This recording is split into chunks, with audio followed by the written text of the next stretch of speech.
Hey everybody, welcome on our channel. In this video we are gonna see, what if Naruto was the son of the dragon and got harem? Part 1. Huge shout out to Helghy for this story. If you are new on the channel, don't forget to subscribe our channel and like the video too. So without wasting any more time, let's start the story. The most basic fact of life is that it is based on force. From the moment a person was born, their life, no matter how they tried to ignore the natural driving factor, was centered around force. Even the fact of birth itself wasn't free of that basic fact. What person chose to be given life? Not one. They were each and every one of them forced into it. That was the reality that the bastard child of Iroh, the dragon of the West, was forced to contend with for as long as he could remember. His earliest days weren't filled with palaces and finery like that of his half-brother and cousins. Instead it was filled with army camps, marching boots, men and women barking commands over the heads of a force of soldiers continuously on the move. Naruto had lived his whole life surrounded by the reality of life. Force, power, strength, determination. Endurance above all. That was life. When he was 4 and his mother died, cold and alone in the camp, and suddenly a man, an older boy, came to take him away from there, he almost wept. Not for the mother he hardly knew. She'd been too busy with her own battles to raise him herself, leaving it to servants and slaves, but for the camp. For the world he understood.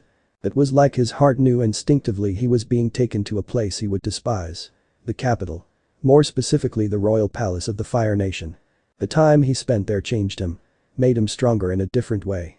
Even as a little child he could see the same facts of life he knew being simply utilized in a more veiled fashion. Even among his so-called family he came to understand force better than he likely would have on the battlefield. It was not always who was the most powerful fighter that had the most power. The truth of life was force and power, and consequences from the exertion of force and power. Anything else was simply added dressing to pretty up the experience. It was a morbid set of thoughts, but as his father all but ignored him now that he was safe in the care of his aunt and uncle, and his brother had no interest in him to begin with, Naruto began to realize his place in life was one that was lesser than who he was surrounded by. By all accounts he was no prince. Iroh acknowledged him as his son, but not an heir, even after Lu 10. He was less than his younger cousins. His station in life was nothing. He was not a servant but not noble. He was not heir to the throne, but not of common birth. An outsider. An afterthought. It wasn't until he was 10 did he realize that perhaps being an afterthought among most around him was useful. It allowed him to realize that despite force being the most basic factor of life, the second most basic was choice. Even a slave had a choice if they were willing to suffer the consequences. Even a prince's bastard had a choice if he was willing to face the risks. So Naruto took to training. Breaking himself by his own choice to make himself something. The only two he connected with, Zuko and Azula, joining him. Never comparing to him though.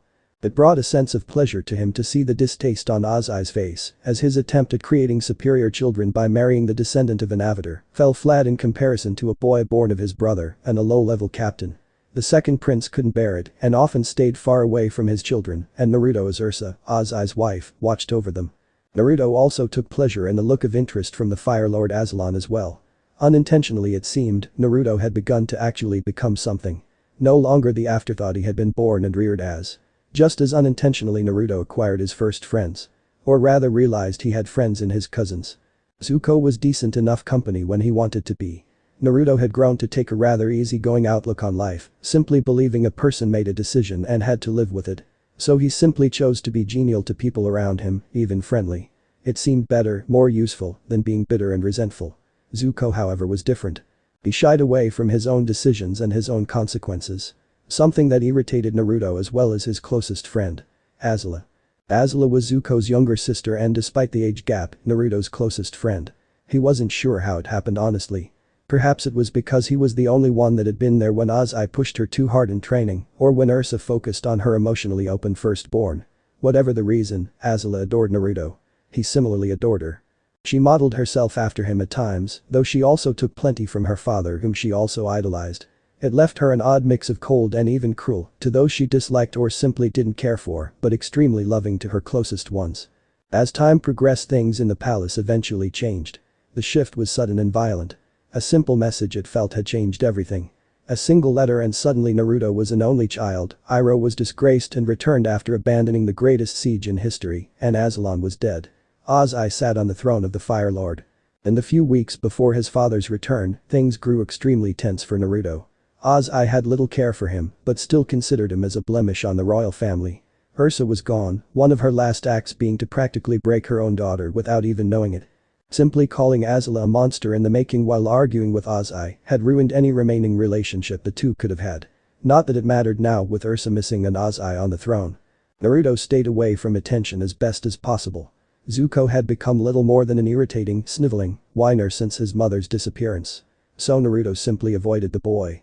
Azula on the other hand had begun acting almost as Naruto's eyes and ears throughout the palace, and by extension her two little friends Mai and Ty Lee.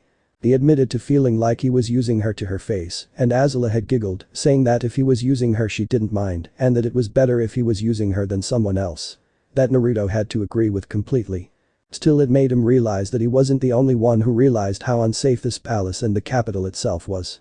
Azula truly understood him better than any other member of their family could. When Iroh finally returned, he actually spent time with Naruto. He was warm and kind and suffocating. It took 2 weeks before he realized he was nothing more to the old man than a shadow. Overcast entirely by Lu Ten, he would never be anything but a replacement to the man for his only true-born son, and it burned worse than any injury he had acquired while training. Naruto wasn't sure what drove him to it. Maybe a simple childish need to act out. Maybe simply because he wanted his father to prove to him he actually saw him, Naruto, and not an echo of the dead boy on the other side of the world. Either way, a few punishments that meant nothing, a night without dinner. Being grounded to his now lavish quarters. Nothing. That is until the true punishment came. Silence. Simply being looked over once again. A sick twisting sense of comfort in the return to normalcy mixed with a bitter realization that he had been so easily replaced settled into his stomach. Iroh comforted Zuko as best he could. Iroh forgot Naruto as best he could as well. So Naruto did the same. He ignored his father to his best ability.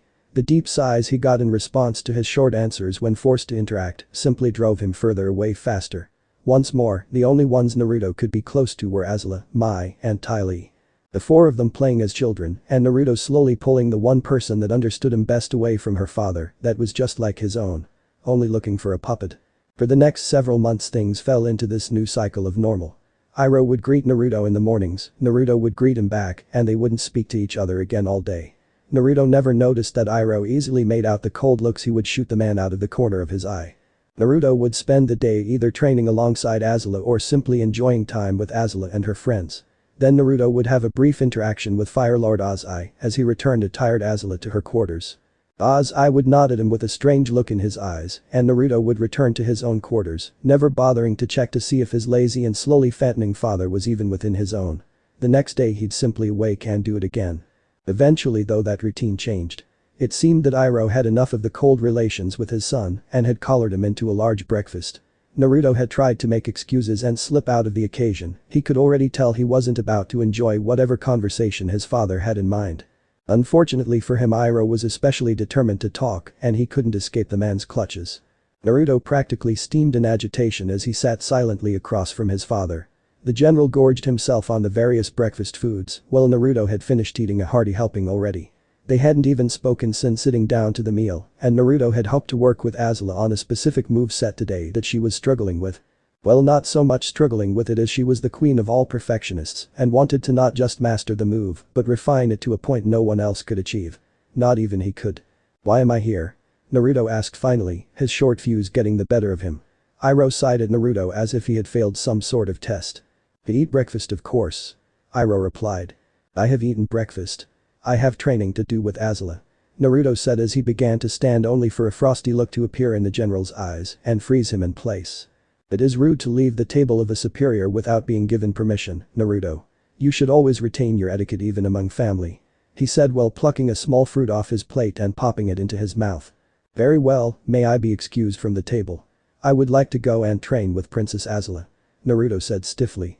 "You may not, we have matters to talk about," Iroh replied coolly, never looking up from the food spread before him. "Would you at least tell me what it is you want to talk about?"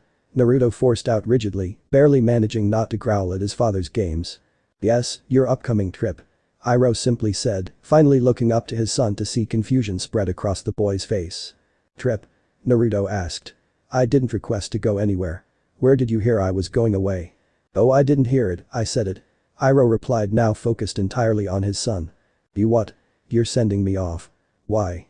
Naruto's temper flared back up now that his confusion was turning to indignation. The palace is not a good place for you, Iroh began to explain, only to inwardly cringe at his own words when he saw his son's eyes widen in outrage. The boy all but snarled at his father. I see, it is unbecoming of you to keep your dirty laundry for all to see.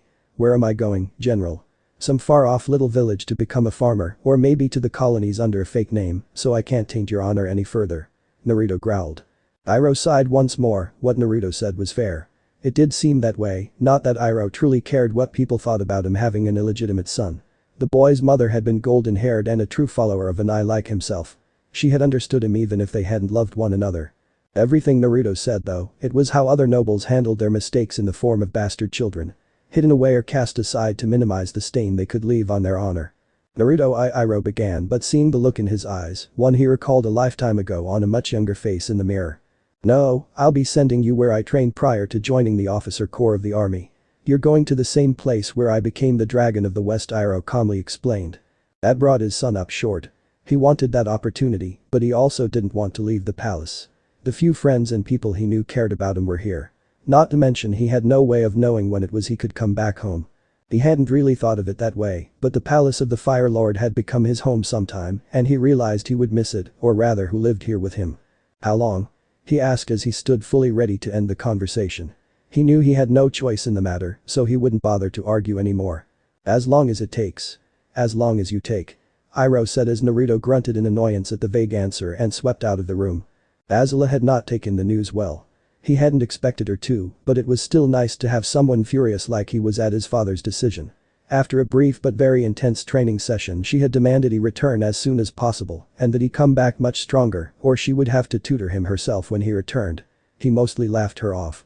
He was stronger than her after all, and she had just gotten a reminder of that fact immediately prior. When it came time to see him off though, she had made sure to catch him away from everyone. Not even Mai and Ty Lee had been included as she tightly held onto him and cried into his chest. Naruto was a bit startled by her acting in such a way, but simply comforted her to the best of his ability. They understood each other better than anyone else could. I'll be back as soon as I can, Azula, you know I will. He softly said as he rubbed her back and held her close in a hug. I'll be all alone while you're gone, Naruto. She cried quietly. Not quite, Ty Lee adores you, Azula. Keep her close and give her the same love you give me. She'll be loyal as long as you do and you'll never have to be alone. Naruto said. What about Mai and Zuko? She asked. Some people, Azula, you have to be careful around even if you care for them. Don't hate them or throw them away, but they aren't like us and they aren't like Ty Lee either. Naruto said. He had his own issues and reasons to dislike Zuko, but he wouldn't let his bias influence Azula's relationship with her brother. Okay.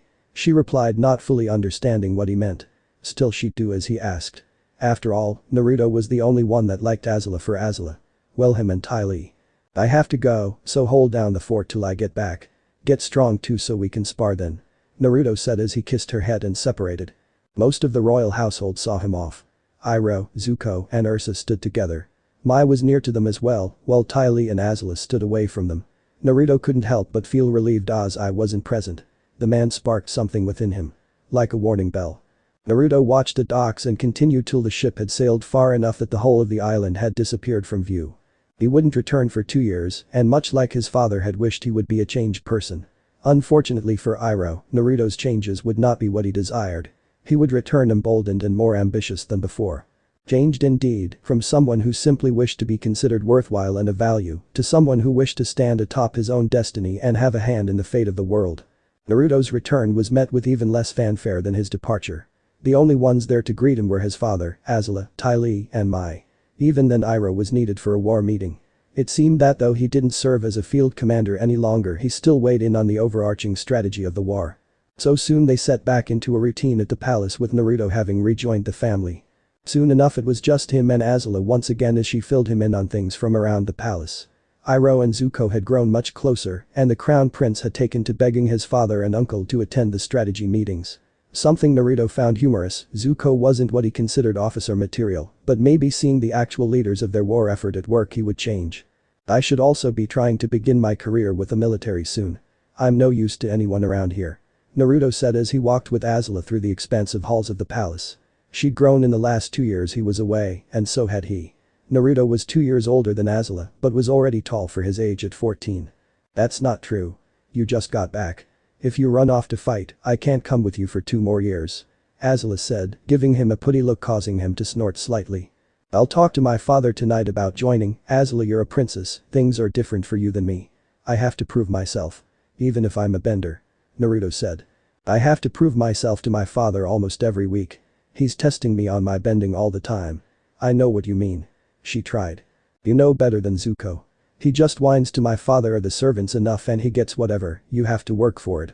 That's true, but it's still a bit different. I know you are just being difficult because you don't want me to go away again. Well, I don't. She crossed her arms, getting the older boy to laugh and pull her in for a surprise hug, breaking her walls down and causing her to giggle as well. They continued like that for some time. Close to one another, just enjoying the presence of the other. Sadly, Azula's smile slowly fell off her face. She really didn't want him to go. The last 2 years had been hard on her. Thoughts of her mother's words haunted her. She didn't want to be a monster. At least not to her family. She just wanted their attention and love.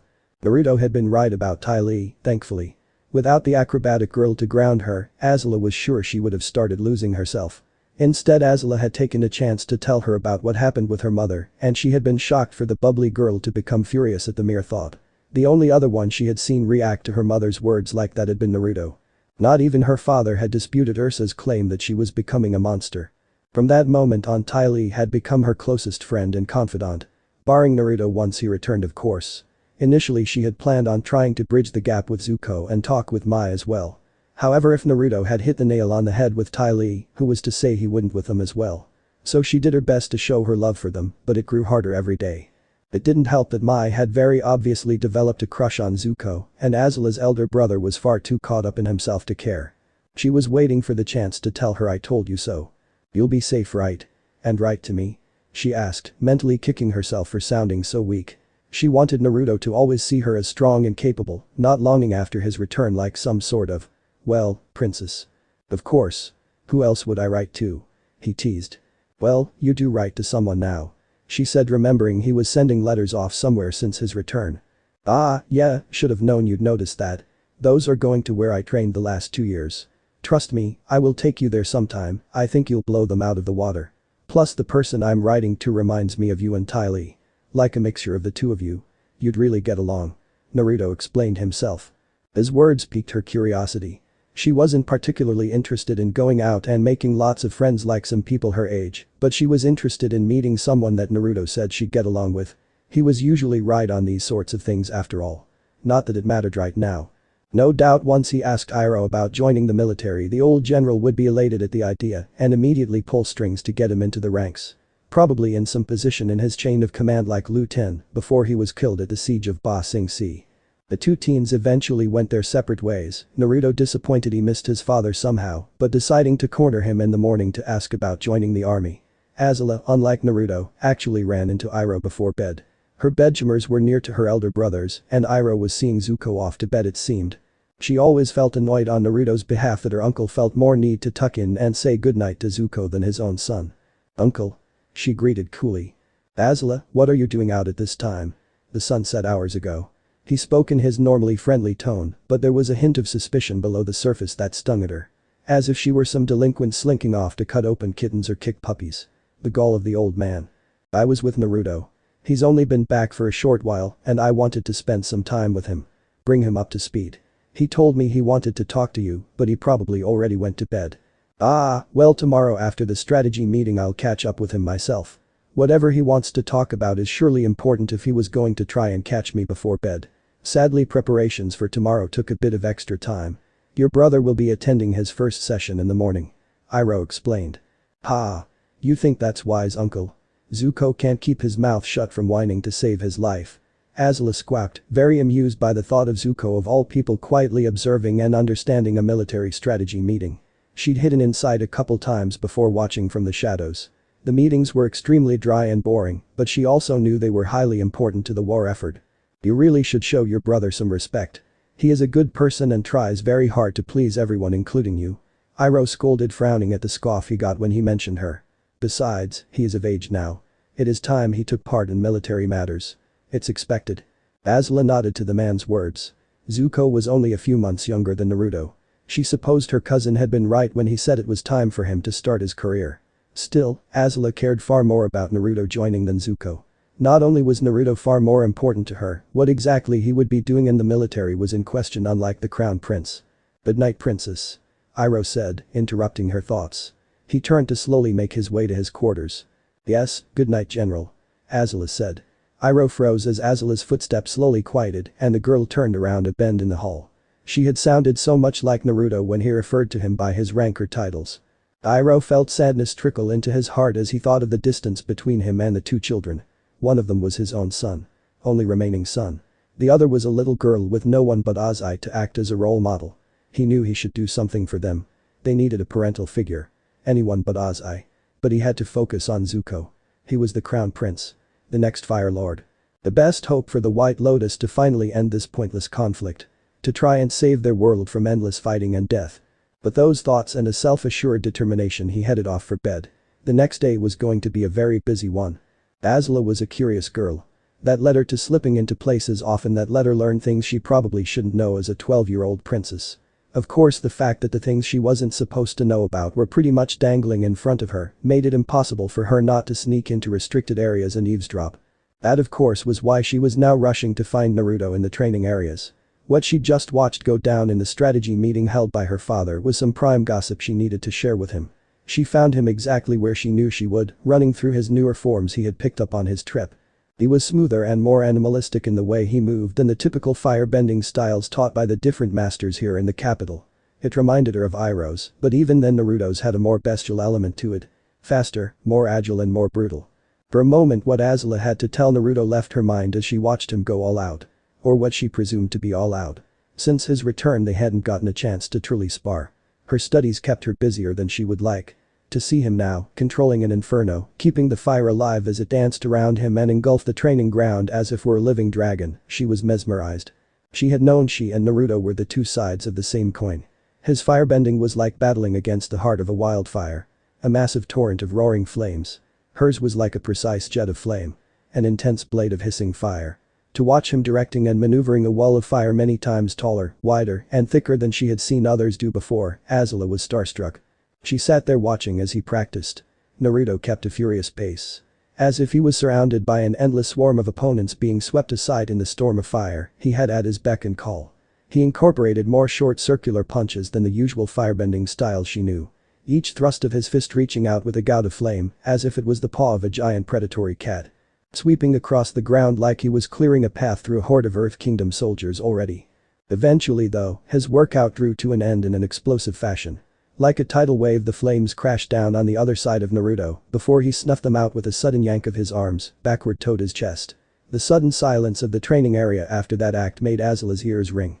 She realized she held her breath in the final moments of the show as the only sound was her cousin's heavy breathing as he walked over to the large water barrel and dipped himself up a hearty swallow of water before dumping a second ladle over his head to cool down faster.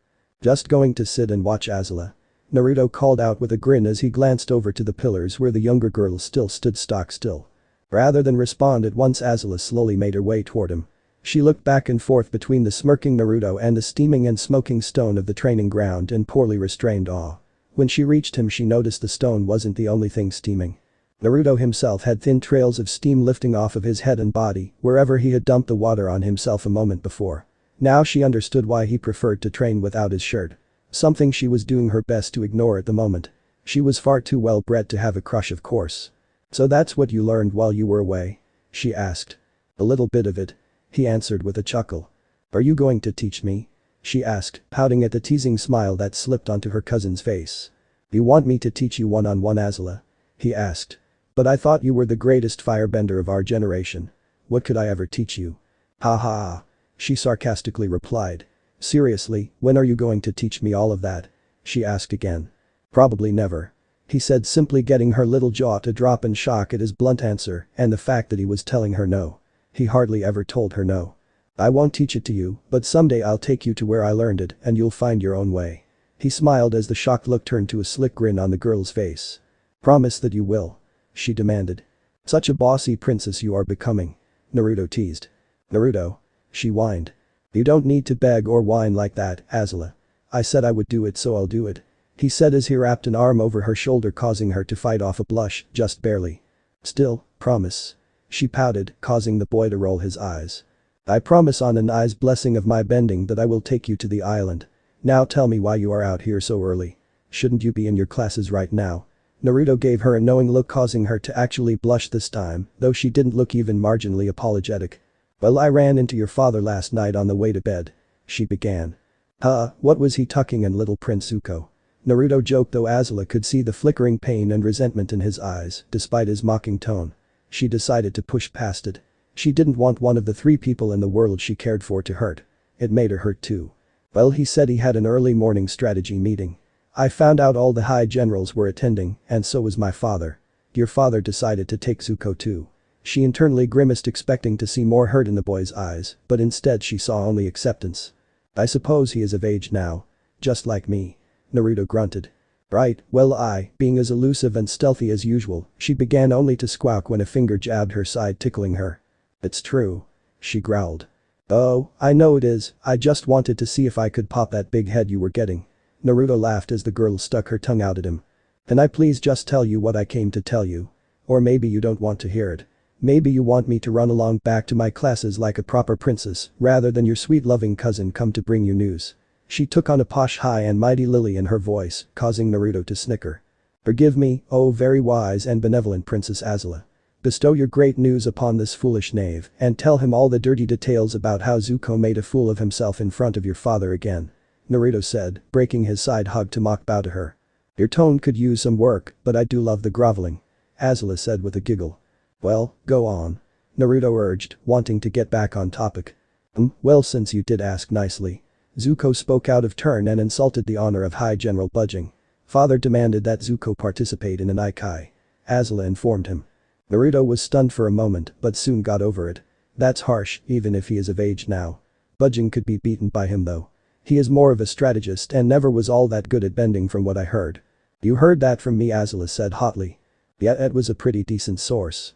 I got connections like that. You really should take notes from me, Azula. Naruto teased, getting a light playful punch to the shoulder. Alright, he said through laughter. So when is it? Tomorrow, are you gonna go? She asked. Well, honestly it's just 2 above average benders, one that's an old man throwing fire around, but I guess it'll be a big deal with Zuko being prince and all. Naruto said thoughtfully, getting a laugh from the girl. We can stand together. I'll even bring Ty Lee. Mai probably wouldn't have any fun. She said. Yeah, she crushes pretty hard on your brother. No need to be around her when she is extra broody. He replied. Come on, you pretty much skipped most of your classes already, so let's go get something to eat. I'm starving. Naruto said as he pulled a shirt on and Azula followed after him on the way to the kitchens. Naruto and Azula had a meal together and spent their afternoon together but had to separate afterward. The princess was intent on collecting Ty Lee and having her spend the night at the palace so that she could go to the Anaikai first thing in the morning with her and Naruto. Naruto on the other hand had tried to catch his father for the rest of the evening. He had plenty he needed to discuss, from him joining the military to the Anaikai, and even to ask what exactly could Zuko have managed to do to get Ozai to order an Anaikai. It seemed too far for any father. Even the poor father that Ozai was. Zuko was his heir after all. Sadly, he couldn't seem to corner his father anywhere. He never returned to his chambers. He wasn't at Zuko's, and neither was Zuko, so they were most assuredly together wherever they happened to be at. By the time he needed to head back to his quarters and get some sleep, he was quite annoyed. He never could find them and so had to go to bed a second night, having failed to talk with his father about joining the army. When morning came, however, he was all but yanked out of bed by his little cousin and her friend and forced to bathe and dress in his finest clothing like they had. They pushed and prodded him through breakfast and were among the first 20 people present at the arena to watch the duel. Slowly the stands filled with people. It wasn't every day that a crown prince of the Fire Nation participated in an Anaikai, and against one as lofty as a high general no less. Naruto wasn't Zuko's biggest fan, he knew that was only partially due to clashing personalities. He wouldn't admit out loud that he felt like Zuko had essentially stolen his father from him. That being said, he didn't wish harm on him. Thankfully almost all Anaikai were a battle to yield and not death. Especially in one against the royal family. Again, the fact Zuko was crown prince also made that even more unlikely he would be truly harmed. That all being said, Naruto couldn't help that Zuko wasn't the underdog against Budging. The general was older than Naruto's father and uncle put together and, as Azula had told him, wasn't a particularly well-accomplished bender in the first place. Iroh joined him, Azula, and Ty Lee in the stands. Naruto nodded to him but was a little confused at how grim the older man looked. Did he really not believe in Zuko that much to beat some old man? True, Zuko wasn't a spectacular bender like the rest of the royal bloodline all seemed to be. But once again budging was positively ancient. "General, your charge will no doubt win, why so glum?" Naruto asked. Iroh glared at him, surprising him slightly. "I am in no mood for your sarcasm, son," he said flatly and turned to the arena. "Sarcasm?" Naruto asked. He was about to retort venomously when Zuko walked out onto the arena and took his position facing away from his opponent. It was while Zuko was kneeling facing away from his opponent that Naruto saw the reason for his father's anger. Fire Lord Ozai strode out arrogantly onto the dueling grounds and the crowd silenced. "Wait, I thought you said he offended General Budging. What the hell is the Fire Lord doing there?" Naruto asked. Azula looked as bewildered as him. "No," Zuko spoke out of turn at the Fire Lord strategy meeting and thereby tainted his honor. "Not budging," Iroh said with a sigh. He felt somewhat bad for snapping at Naruto after realizing he was not in fact being sarcastic or hateful toward Zuko. His mind focused on the fight though. The fact that his brother was willing to do this to his own son. Maybe father just wants to make a show of things? Azula asked curiously.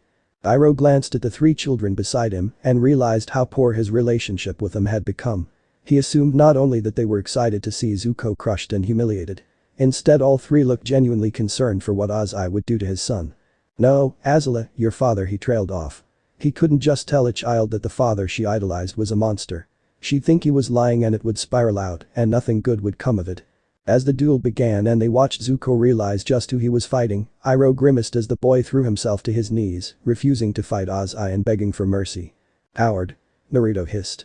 "He is stepping on the Fire Lord's honor even more. He'll make whatever Ozai has planned even worse." "Be silent, son," Iroh growled. He fought tears as he watched Ozai humiliate Zuko before the whole capital. "You will fight for your honor," Ozai boomed. "I meant you no disrespect," Zuko cried. "I am your loyal son. Rise and fight, Prince Zuko," Ozai insisted as he continued forward steadily. "I won't fight you," the prince replied. "You will learn respect and suffering will be your teacher." Ozai snarled and flame engulfed his hand as he reached forward for his son's face. Iroh looked away as the blow came. Unwilling to watch the boy he was closest to as a father figure be burned. Naruto watched on, along with Azula and Ty Lee. Both girls cringed at the sight while Ty Lee cried. Azula solidified her intent to please her father at any cost, while Naruto came to his own realization about the ordeal. As servants carted off Zuko to the healer and the Fire Lord stalked back to his lair, Naruto silently watched Iroh go off after his cousin. He didn't feel the normal resentment toward his father for doing so. He could understand he was needed there with the prince now more than ever, but still Naruto felt a sour taste enter his mouth at the thought of Zuko's actions. Zuko cowered away from the consequences of what he had done. He groveled and pleaded and honestly it disgusted Naruto. He refused to ever end up like that. He was a boy born without honor as a royal bastard. Whatever glory and honor he gathered to his name in his lifetime, he would never let it be trampled so easily. If only Zuko had fought, shown that underneath his weak appearance he was a true firebender at heart, perhaps he wouldn't be laying on a cart bound for the healers now. One thought came to Naruto though as he finally began to leave the stadium, followed by Azula and Ty Lee. Zuko didn't deserve the throne. Someone like Zuko was far too weak to keep the interests of the nation at heart. No matter his intention. In the days following the fight, not that it deserved to be called as such, Ozai declared Zuko had shown shameful weakness by refusing to fight. He was banished before his burn had even fully healed. Naruto had expected as much, even if Ozai seemed to be coming down rather harshly on Zuko. He couldn't help but agree that Zuko's own shameful actions had put him into this position. When Naruto had finally gotten a chance to speak with his father about joining the army, he found the man packing. Iroh had been somewhat somber about leaving, but had told him how much Zuko needed him. How he was the crown prince and he needed guidance for his harsh journey ahead. Naruto had simply nodded and agreed. Zuko did need Iroh more than he did. He didn't need Iroh at all. That had been the last he saw of his father. The next few days were a confusingly fast and chaotic series of events. Zuko and by extension Iroh were banished. Azula and her friends graduated onto the Royal Finishing School and were required to stay in the dorms, and Naruto had made a formal request to his uncle to use him in the army for the glory of the Fire Nation. The day after he said goodbye to Azula, Ty Lee, and Mai, Naruto found himself shipped to the Glowing Sands. A series of islands used as the primary training ground for the army firebenders. The training was brutal and the conditions were terrible. Each recruit was put under extreme duress, beaten, starved, run ragged. They were repeatedly deprived of the necessities for survival and forced to forage on the island. Still, Naruto thrived in this environment. It wasn't so different from his own training with the Sun Warriors that his father had sent him to. That felt like it was so long ago now though. After 8 months at the glowing sands, Naruto was transferred into a unit of firebenders being cycled into active duty. He should have known Ozai never wanted him to return from the war. The man had always considered Naruto a blemish, much like how he now considered Zuko. And seeing the handling of his cousin, Naruto had forgotten that his birth alone was considered nearly as shameful as Zuko's actions.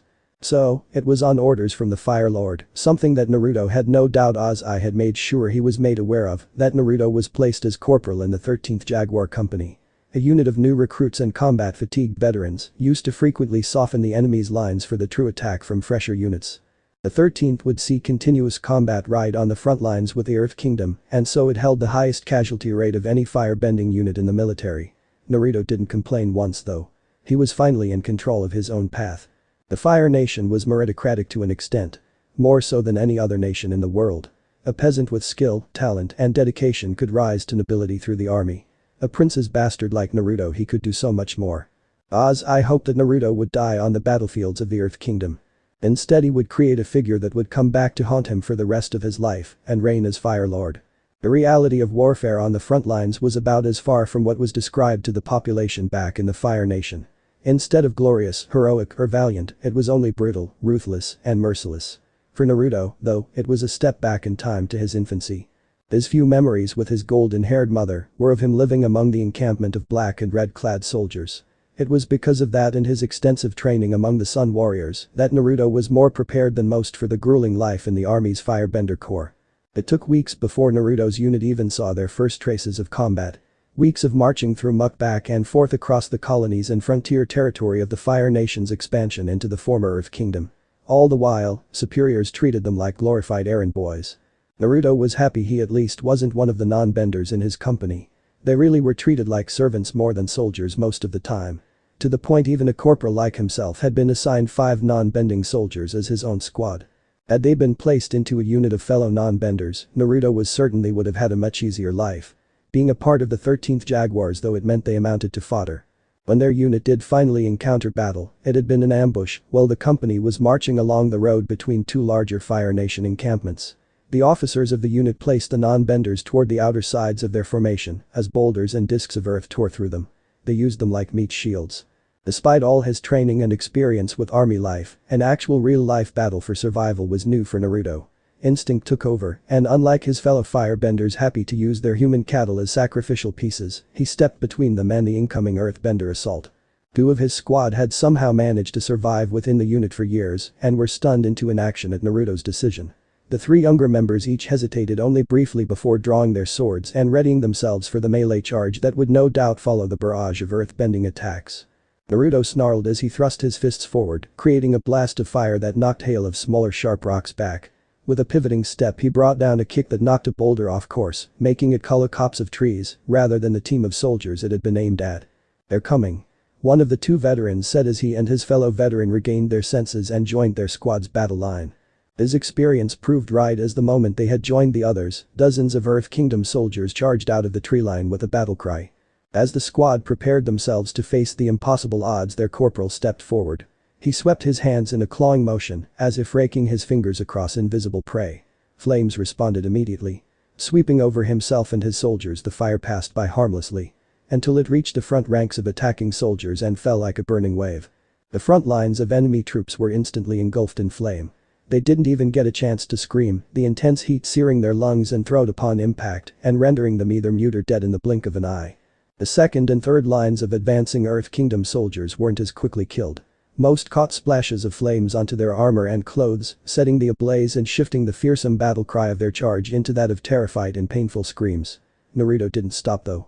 Spinning he swung out a low kick, sending a wave of roaring flames out at knee height, catching the charging soldiers that had been spared his initial attack and taking yet more lives. Naruto didn't think about the lives he was taking.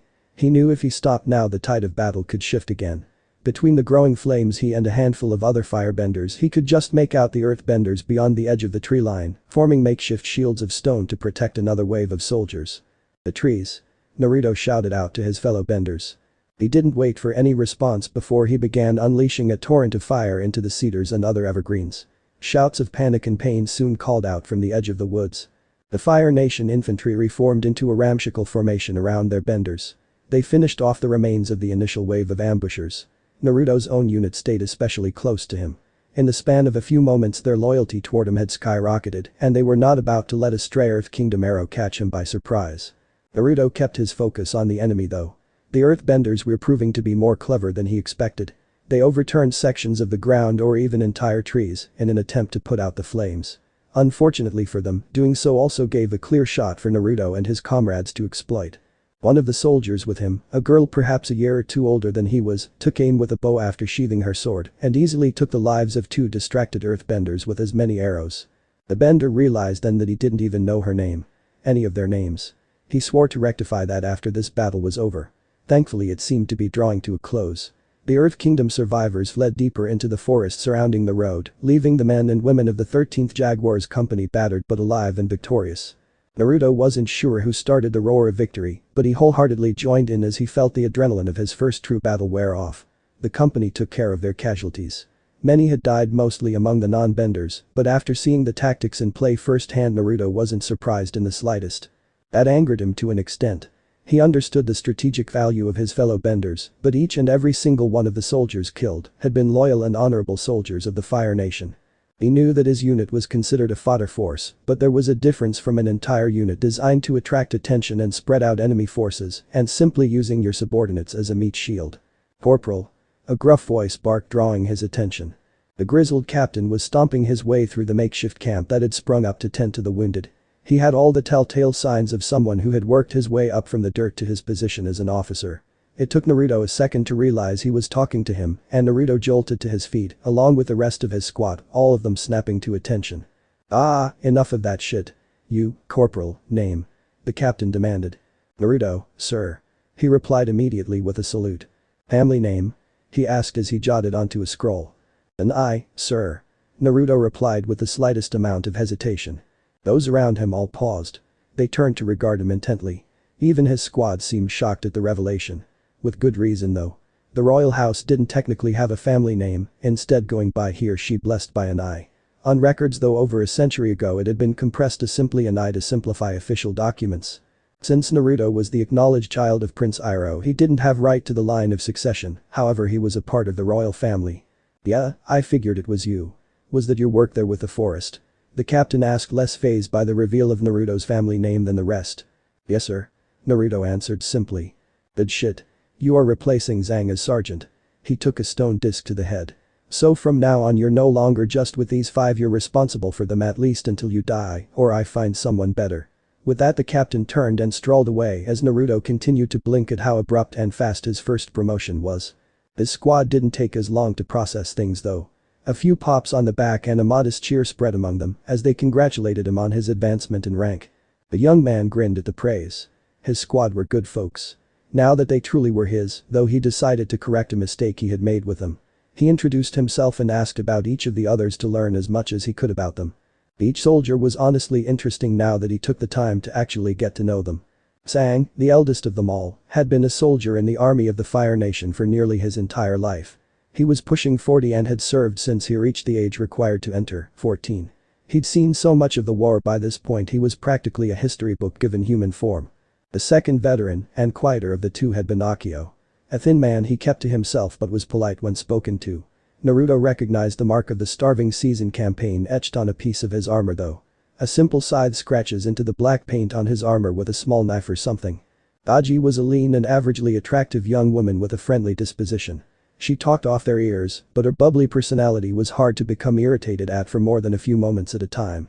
Giong was far more reserved than Daji, but he was a hardcore patriot. His fervor when he spoke about the righteous cause of the Fire Nation seemed practically religious. Lastly was the girl that seemed only a year or two older than Naruto. She was also a bit on the quieter side, but not to the extent of Akio. She simply seemed like a serious person. One that Naruto had to admit had his interest, as despite being among the newer recruits like himself, she clearly had skill with her weapons and had received training before joining the military.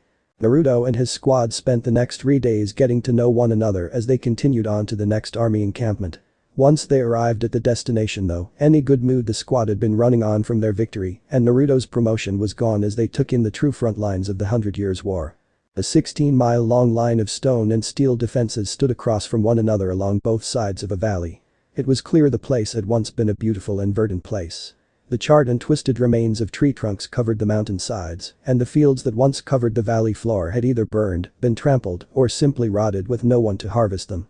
The river that passed through the valley had lost its clear blue appearance and taken a black murky sludge-like look as the mix of mud, ash, and corpses had tainted its waters. It was here that Naruto and his squad found themselves truly realizing the scale of this war. It seemed like the world itself was dying. Things got worse from there as they soon realized they were being moved directly into position to launch an attack down the slope of their dit of the valley, across the river, and up a slope, and against the defenses of the Earth Kingdom forces sitting on the mountaintops across from them. Their company, not even given a chance to rest from weeks of marching and being ambushed, would be the front lines of the first wave. Naruto nearly laughed at the madness of the whole thing. A direct assault against Earth Kingdom soldiers supported by earthbenders across a river and up an incline against fortress-like defenses. It was suicide pure and simple. But that was what his unit was for evidently. At least they wouldn't be alone. They were going to have support right behind them, including fire tanks and the 8th Barrage Detachment, a unit of specialized firebenders that created exploding balls of flame for use in siege battles.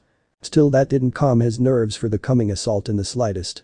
Especially not when the moment the Fire Nation barrage began, the Earth Kingdom responded with one of their own, directed primarily at the slowly advancing troops marching down toward the valley.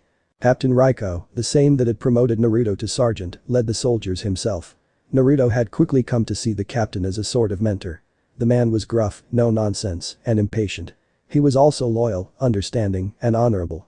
He had taken Naruto under his wing in a sort of way, giving him pointers on how to better lead and fight. As it was now, Naruto had brought his squad right up along beside the captain, who didn't mind having some of the more competent members of his company at his back. As they reached the bottommost place of the Fire Nation positions, Raiko turned to his gathered troops and grimly assessed them before nodding at the men and women under his command. You all know what is being asked of you. Space out, bunched up groups are easy targets for the enemy to drop some of that mountainside onto. We will be moving to the village ruins just past that burnt up field. There are supposed to be a half-dozen small boats we can use to cross the river. You know what we're up against, so work together and get to that village whatever you have to do. It has a few sturdy walls to give us some protection while we ready the boats. Move. Raiko explained to them, and the company streamed forward across the torn-up farmland toward the shelter of along the riverside. Naruto ran with his squad hot on his heels. He could hear the whistling sounds followed by the devastating smack of rock into muddy earth all around. Soon the cries of fellow Fire Nation troops found his ears as well, but he could do nothing for them and pressed on. Glancing up, he appreciated that at least they were getting some sort of support. Explosions covered the walls and other defenses of the Earth Kingdom lines. He had already seen a few large boulders either launched poorly or dropped back into their original positions due to the earthbenders either having to seek cover or being killed. Naruto and his 5 subordinates made it to the village without casualties, though they soon realized they were the only squad to do so. Captain Raiko rallied those that had made it, sadly they'd lost nearly a fifth of their number in the rush for the cover of the village alone. Things would only get worse from here too. We have to keep pushing. Once we start up those slopes and draw the enemy's focus, the rest of our forces can cross the 2 bridges on either side of the lines. That means tanks and reinforcements will come as long as we keep drawing the earthbenders' attention to us. So I want their and 4th squads to get those 2 boats into the water. Naruto, you and your squad with me will be taking this one. Lieutenant Shingi, once myself and these 3 squads are across, I want you to begin ferrying the rest of the unit across as quickly as possible with the remaining boats. We'll try and keep their attention off of you long enough to get everyone onto that side. Raiko ordered. The troops all snapped off a series of crisp yes sirs and headed off to do as they had been told. Naruto and his squad too jumped into action. They quickly got the boat into the river, and while Raiko and Naruto provided the boat with cover through their bending as best they could, Mulan and Daji used a pair of shields to cover the rest of the team as they towed the craft across the putrid waters. As they crossed, arrows began to join the boulders and rocks gunning for them. Naruto and Raiko were soon breathing heavy from needing to keep an almost perpetual stream of fire over their craft to force away projectiles. Still, they made it across and soon landed on the far bank of the river. 4th squad had not been as lucky, having taken a large boulder early on as they moved out on the exposed river. 3rd squad had also suffered losses with 2 of their number killed by lucky, or rather unlucky arrows. Naruto, lend me a hand. Raiko said as he stepped forward into the open and began bending balls of flame up toward the entrenched enemy further up the slope.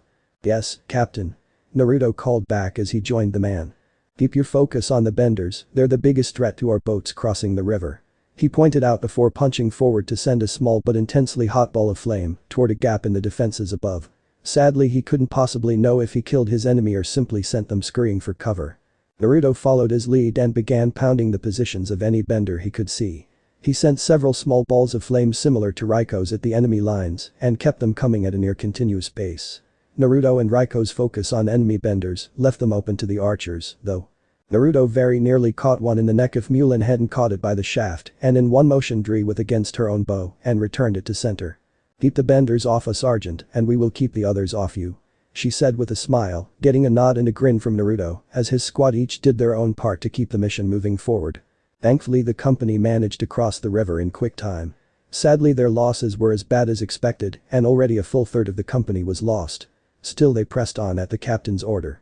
The slope up to the Earth Kingdom line was far steeper than the one up to the Fire Nation lines. Coupled with the continuous harrying fire and the fact that they were purposefully throwing all they had at the Earth Kingdom forces to keep them occupied, its effect was the company equivalent of rubbing your face with a cheese grater. They had yet to make it even halfway up the slope toward the first set of Earth Kingdom trenches when Naruto realized half their number had fallen. His squad remained untouched and he could only thank an eye for whatever blessing had been placed on them. Soon he convinced the captain to join him in creating a large set of pillars of flame. Burning up the shrubbery and broken trees of the mountainside, the combination of smoke and flame gave them at least some relief and allowed for the company to rally. They were only a short ways from the first trenches and walls of the Earth Kingdom forces, but less than 40 soldiers remained out of the 200 that had moved out from the Fire Nation-held territory. Raiko looked down to the bridges to see that the advancing troops had begun to surge forward, despite the Earthbenders beginning to focus down the tanks and vulnerable infantry units. "It's not enough, we have to do more," Raiko growled, getting a series of whimpers and worried whispers from the surviving soldiers. "I know. Damn it, do I know. We still have a duty.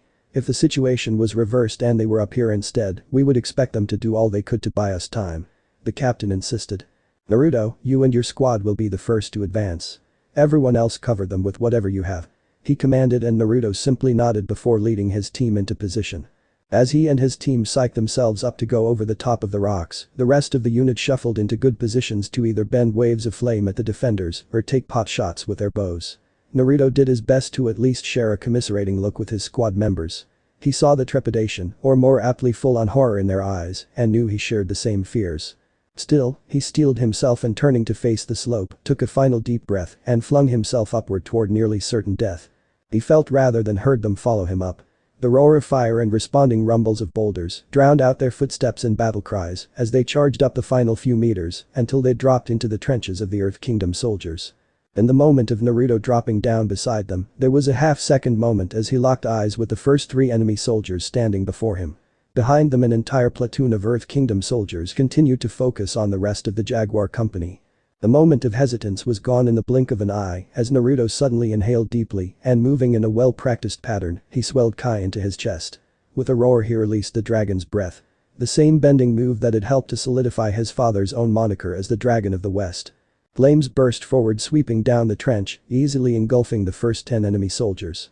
The rest of his squad rushed past him as the flames softened the enemy. Mulan and Sang led the charge, wielding giant swords and carving their way down the trench. "Irazla. It's not like I thought it would be. I remember the army camps and the soldiers from when I was little. It's different somehow. Not the way I expected it to be though. I can't help but wonder what it was like for my mother. I don't really remember her, but I couldn't imagine doing this while lugging a kid around. I guess that's why she didn't visit with me very often. I won't hold that against her. Still doesn't mean I really know about her. Sorry, I'm rambling about nonsense. What I really want to know is how you are doing. I would ask if school is going well, but knowing you like I do, I know you and the girls will be passing without even trying. I want to know more about how you are feeling. Are you having any kind of troubles? Is there anything that is making you happier than usual? Tell me everything, even the little things. It's nice to read about something normal.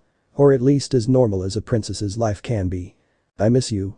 I miss training or sparring with you, but most of all I miss sitting and talking with you or walking around the palace and just spending time together. That all being said, I'm glad you aren't here. It's not like we were told. It's a meat grinder. I've seen so many bodies. More people dead than I realized were even alive to be killed. The stench is sickening and I've felt the crack of fingers under my boots when marching across corpses in the road. I still believe in our country though. The Earth Kingdom military is even more wasteful with its troops than our own. They use human waves to overpower our positions. I've had to kill so many people already I've given up trying to keep track. Now I sound depressed. I'm sorry again, I just miss you. Some good news though. I was recently promoted to lieutenant. We finally broke through their lines after the 7th attempt and I was given a pair of medals for my role, well that and the arrow that went through my hand. It's mostly healed but still kind of stiff. Now, one other thing. Happy birthday. I sent a present with this, it's not much, but I think you will like it. I know it's a couple weeks late, but 13 is the final stop to reaching majority, so I had to send something. I have to stop writing now. Raiko, who just got bumped to major recently is calling me. Please write to me. I cherish even that much from you. With love. Naruto. Azula read the letter for the third time and smiled slightly. It made her feel good knowing he was thinking of her even with so much going on. Along with that though she was worried. He had only gotten a little injury, but still the way he explained the war was far from how her tutors did. Just come home soon. She said as she picked up the crest he had sent her. It was that of an Earth Kingdom colonel. Only benders held such ranks among their army, and she doubted Naruto would send her one he didn't win in combat himself. It was an excellent birthday present. She liked to wear it like an arm bangle and tell the made-up stories about how he won it through some daring raid. All the other girls were jealous, which they should be, she was their princess after all. Azula had, like Naruto believed, been excelling in school. As had Ty Lee and Mai. In fact, unlike most students who carried on at the finishing academy until they were 18 or 20. Azula and her girls were all expected to graduate in time for their 14th birthdays. She already had the massive celebration of her birthday, her friends' birthdays and their graduation. She was only disappointed that the party was a year away. At least Naruto would be able to come home on leave by then. He could come and visit her rather than the capital and stay at the estate for the royal family near the academy. Just the two of them. She forced down the blush and killed the thoughts as she folded up his letter and stepped out of her lavish dorm and into the halls of her school. Other students bowed and praised her, but she didn't pay them slightest mind. Especially the boys who clearly hungered after her. Or at least her body and wealth. Garbage really, that was all they were. So much garbage. They didn't even compare to that sniveling weakling Zuko in her opinion. He at least was talented as an above-average bender and skilled swordsman. Azula. Azula. Two voices called to her. One ecstatic and the other monotone with the faintest hint of fondness. Just as Naruto had told her years ago, Azula had kept Ty Lee close to her. She was glad she had. Not forcing her into friendship through manipulation or fear. She had come to see Ty Lee in the same light as Naruto now. She knew her affection for her cousin was much deeper, but Ty Lee was irreplaceable by now and even spent more time with Azula than with her own family. Mai was a bit different. Naruto had told her to show love to the girl and Zuko, but to never fully trust them. She wasn't sure about that so much anymore. Mai was right there alongside her nearly every step of the way. The three of them more or less did everything together. Occasionally even sharing a dorm room for a night just talking. Azula however still missed how things once were. She hated to admit it, but she even missed Zuko at times. She often wrote to Naruto and responded when he could. She had written to her father for the first 10 months or so that she had been away.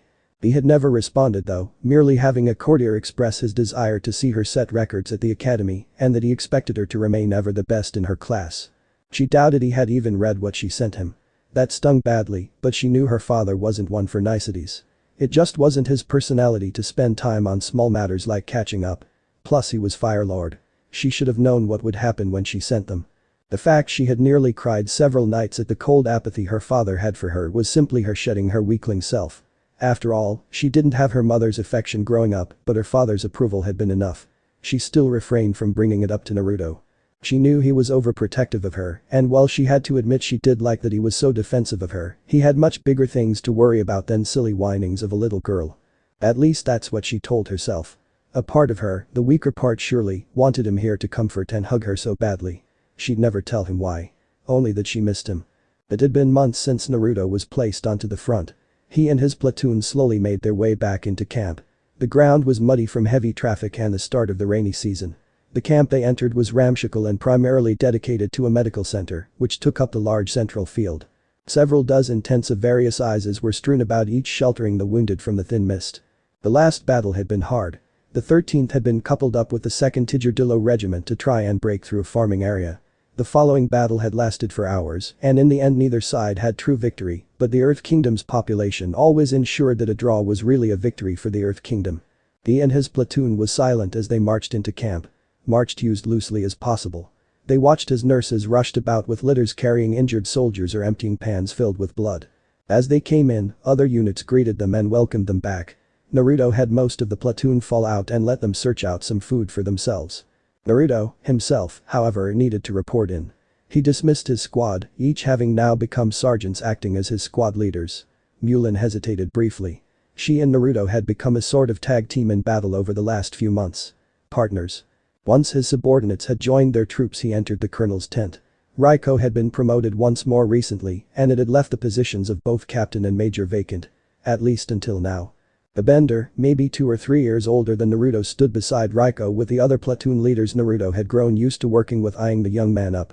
Once Naruto entered, the young officer had a brief reprieve as the other lieutenants warmly welcomed him, having thought his unit wiped out when they didn't report in earlier. "I'm glad you and yours made it through that, Naruto. Sadly, we aren't through with this area. The Earth Kingdom has numbers on their side, so they will be up and ready to move again before too long. This is Captain Tukao. He has just joined us straight from the officers' academy and is your new commander. Tukao, this is Naruto, the one I told you would be acting as your second in command." Raiko introduced. Naruto looked the older boy up and down and compared him to himself and the other officers. Unlike Naruto, Raiko, and the rest, Tukao was crisp, clean and untouched by mud. He also was clearly uneasy under the looks from the other lieutenants. "Tukao, brief your men, I have other shit to handle. Naruto, keep these other animals in line if you have to," Raiko said before stepping out of the tent with small laughter from the lieutenants in his wake. The new captain hesitated for a moment before pulling out a map and unrolling it across one of the small tables in front of the gathered officers. Naruto meanwhile snatched up the small bowl of nuts and began loudly crunching on them, sharing them with the other lieutenants as he did. "Our company is here and we are to move along the river down to the 12th colonials, then together we'll be making an attempt to capture this town here," Tukao explained as he pointed out specific points along the map. The lieutenant said nothing as they stared down at the map. "Just eating." Tukao grew unsure of himself and cleared his throat before awkwardly turning to each of the others. Any questions?" he asked. "Yeah, I got a question for you, Cap." A gruff-looking woman with a milky-colored blind left eye. "Yes, Chizu," he responded. "Yeah, you even started shaving yet?" she asked, getting some chuckles as the captain glanced toward Naruto. "Don't look at him, he might be a baby face, but he's torched more men than you have hair under your arms, that is if you have any yet," she mocked. The captain gained a sour look and stepped back before taking a very rigid and orderly appearance. "13th Company, gather your men and move out," he barked before turning to the tent flap and making to leave. He stopped, however, as the lieutenants just stared at him for a moment while continuing to eat. Slowly Naruto stretched and set the bowl on the table before slapping his hands together, as if shaking dust off. "Well, you heard him. Round up the troops and let's move out," Naruto said as he brushed past the captain, followed by the other platoon leaders with Chizu going last. She stopped and cupped the captain's chin before laughing. "So clean, so cute." The woman laughed before dropping the younger man's chin and heading off to find her soldiers. The troops, especially Naruto's own, were not pleased at getting orders to head out so soon. Several were in the middle of meals, and others were attempting to get at least a moment of rest before they continued the endless fighting against the Earth Kingdom. Still, they did as ordered and followed their commanders into marching formation. Soon they were all underway, headed out to some small town that, as far as Naruto could tell, had been arbitrarily deduced as strategic in the campaign for this useless valley. Sadly, Naruto had no way of knowing it would be this mission, and the sheer brutal nature of it, that would truly make his name reach the minds of citizens and nobles across the Fire Nation. Including Ozai himself. The Battle of the Crossroads, the reveal of the Son of the Dragon. The column of Fire Nation benders and soldiers marched steadily down the muddy road of the Earth Kingdom interior. There was little talking, no joy or excitement among the ranks of the battle-hardened and weary men and women of the 13th Jaguar Company as they marched on. It was a gloomy day, adding even more to the grim atmosphere of the troops on the move. The few farmsteads they passed remained as silent as the grave, either abandoned in the face of the ever-present all-encompassing war or filled with frightened and silent watchers. The image of mud and blood-covered troops stomping past their homes was something from a nightmare. Now though it was made very real. Naruto led his own platoon in a broken line. He had learned by now that having his troops marching tightly like a parade was like asking politely for the earthbenders they were facing to crush them all together in a single barrage of boulders. He wasn't about to make the same mistake twice. Enough dead comrades lingered on his conscience that he didn't need to add any more if they could be avoided. As the company continued to march, a handful of Fire Nation soldiers leading a column of Earth Kingdom civilians began to pass them by, headed in the opposite direction. The civilians quickly moved out of the way of the oncoming soldiers and avoided eye contact or presenting themselves as any kind of threat toward the gruff-looking soldiers marching past. Captain Tukao looked to be trying to identify the officer in charge of the soldiers escorting them, but was stopped as Naruto waved the other column on. "Lieutenant, what are you doing? We need to ensure those people are being rightfully detained for," the captain began only to be stopped by one of the other lieutenants. "All due respect, Captain, but those folks are collaborators. They're being taken to the nearest colonial settlement. That's the usual agreement," Lieutenant Huang commented. "How are you so sure? Those men could be impersonating our troops to take advantage of local allies," or Tukao began. "Look, Captain, don't worry about them. These types of people will do anything to come out on top. Actually, if you see one you like, they'd probably let you do anything to them for your rice ration," Chizu said as she smirked devilishly at the man, now blushing in fury and outrage at that thought. "Mind your tongue, Lieutenant. These people have shown themselves to be loyalists to the Fire Nation," Tukao argued. "They've shown themselves to be loyalists to money or food," Huang laughed. Tukao scowled and shot a look at Naruto, who was ignoring the interaction. He had no interest in the captain's falsified idea of this war. He was no different than any of the fresh-faced recruits they got as replacements on a regular basis. Except for the fact it had been decided that he would be their commander. Despite his lack of knowledge of how the war was really fought. "Oh, you like that one with the green eyes, a baby face?" Chizu continued to harass their captain. "I should have you lashed for insubordination," Tukao seethed. Chizu simply snorted at the threat. "Sure, just thought you might be interested since you were staring. She'd tuck you for half a bowl of congee too, so you wouldn't have to rely on your boyish charm." Chizu cackled along with several of the soldiers as Tukao stewed in rage. "That's enough, Chizu. Let's keep moving, everyone. We have a lot of ground to cover." Naruto finally called out, getting Chizu's smile to drop as she nodded, and the column again set out into motion. Tukao slowly made his way to be marching alongside Naruto. The younger officer simply raised an eyebrow at the captain's arrival beside him. They marched in silence for a time, which was fine for Naruto's part. He didn't really want to talk with the man all that much to begin with. He doubted he would last all that long out here on the front. Eventually, though, the captain did open his mouth and speak his mind. "Lieutenant Naruto, you are supposed to be my second. I would appreciate a bit more support from you in controlling the unit," Tukao said in a bit of a reprimanding tone. "You would? Do you want me to just lead them for you?" Naruto asked in far too innocent of a voice. "That's not what I mean," Tukao growled. "Well, sure it's not. Captain, I can't lead them for you. You need to show them you're in charge," Naruto replied.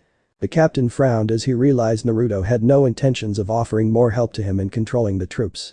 Scowling once again, he moved back up to the front of the column, with a couple chuckles following after him. His spot beside Naruto was replaced by Mulin, who stared forward after the captain. "He might make trouble for you if you don't at least show him some respect, Naruto," she warned. "No. Either he'll become like the rest of us or he'll die. One way or another, it doesn't matter. Assholes like him change or die," Naruto said with a shrug. "I guess," the sergeant replied as she watched the captain continue to march slightly apart from the rest of the unit. "He's still going to drag us into an early grave," Mulin insisted with a scowl. "Mulin, trust in me like you always do. I'll look after everyone," Naruto insisted with a small smile on his tired face. The girl sighed but slowly nodded. He always did, after all. She turned to return back to her squad when a sudden shout from the front of the line caught their attention, just in time to watch a spear of earth skewer the captain and a half-dozen other soldiers. "That farmhouse on the right," someone hollered, and soon the building was completely engulfed in flames, with the sound of screaming Earth Kingdom soldiers briefly heard above the roaring flames. Naruto approached the corpse of the captain.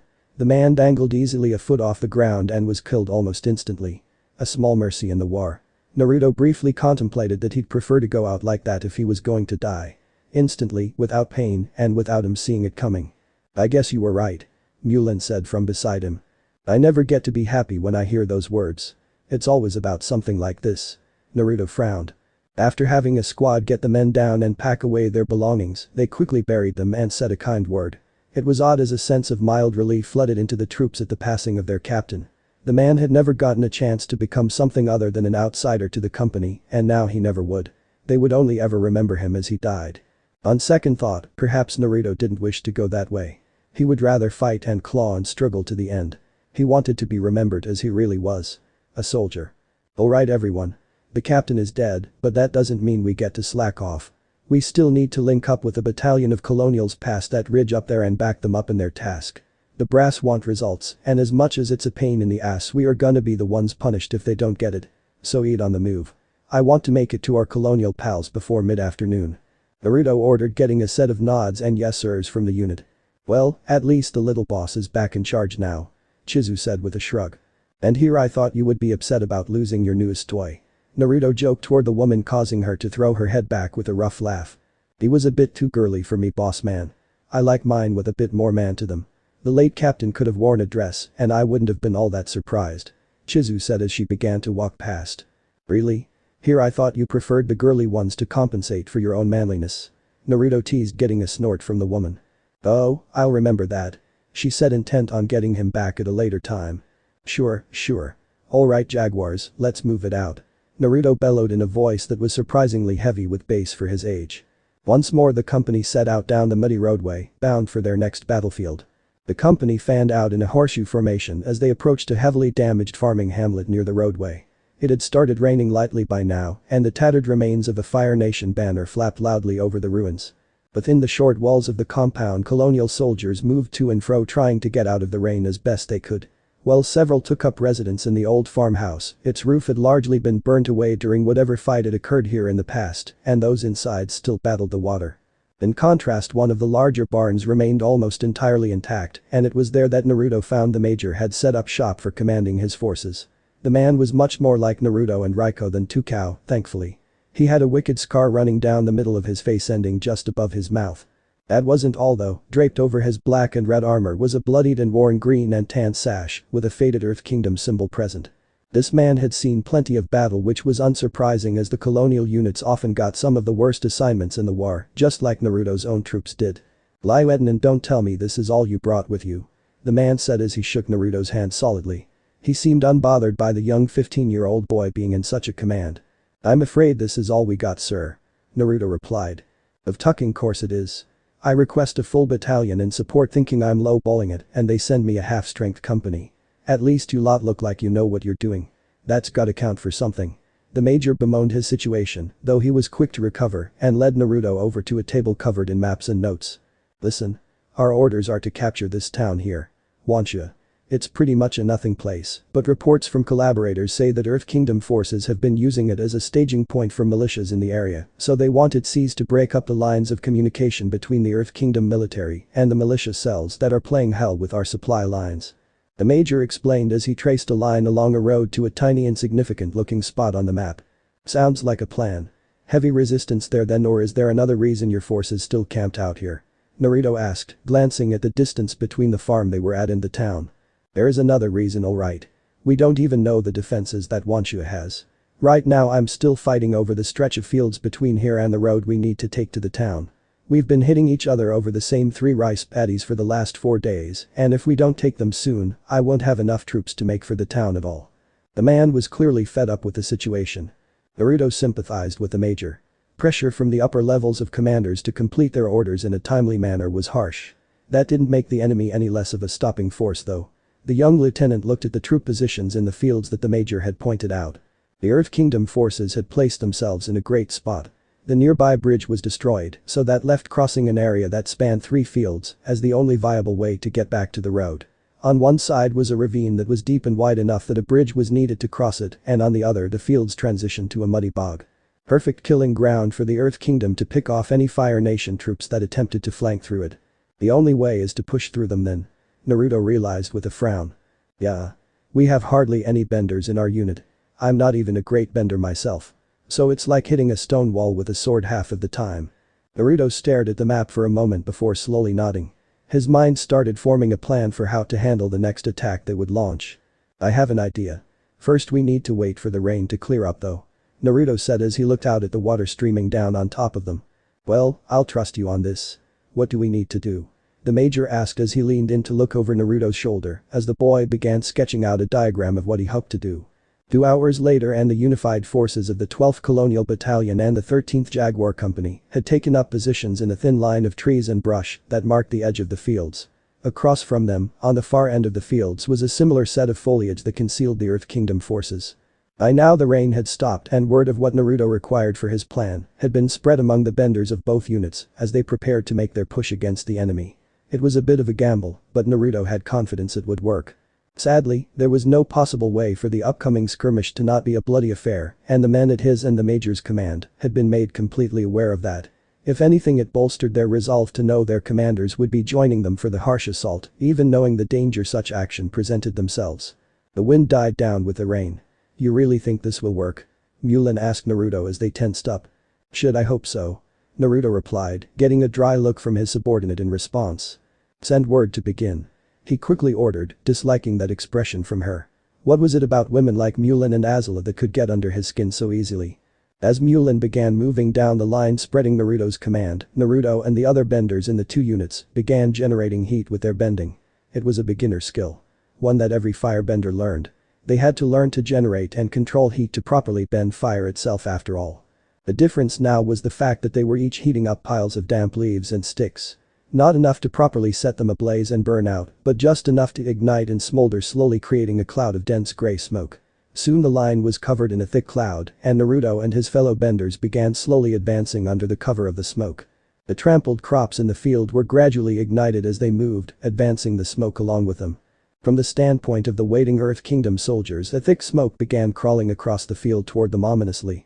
It didn't take them long to figure out what was happening, and so the officers began ordering volleys of arrows against the cloud. Normally, the archers would litter the fields with arrows as the Fire Nation soldiers advanced, while the Earthbenders kept the attackers from properly forming shield walls to deflect the archers' attacks. Now though, with no way to properly see where the formations of the Fire Nation troops were, they had no way of specifically targeting the shield bearers. By the time the Fire Nation forces were over a third of the way across the field, the Earthbenders had decided to attempt a different tactic. A thunderous rumble shook the ground, and the field shifted and roiled as the Earthbenders shifted it underfoot of the Fire Nation troops.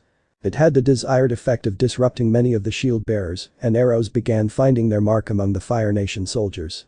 Unfortunately for the Earth Kingdom forces, they hadn't realized they had also just removed the soft and muddy field surface for solid hard stone. Realizing that they could move much more capably on such solid ground, the Fire Nation troops began advancing much quicker.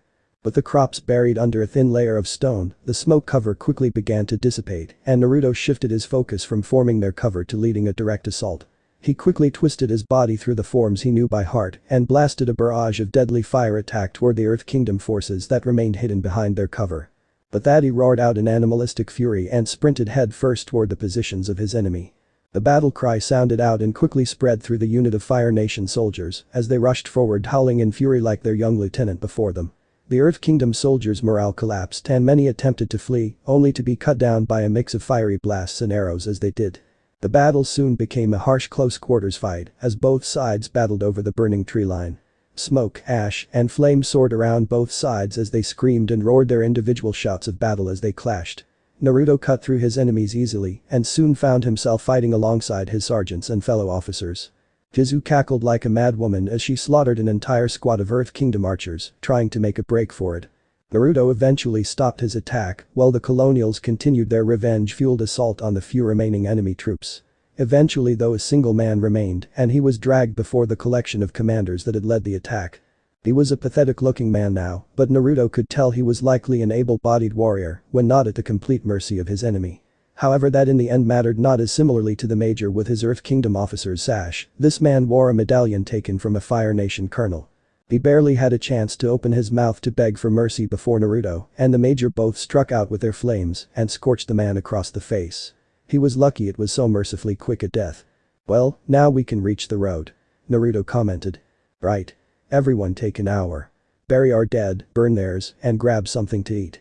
We still have a schedule to keep," the major hollered. Naruto nodded as he watched the troops jump to work doing as they had been commanded. All things considered, they had suffered far less casualties than Naruto had expected in the attack. There were always some though.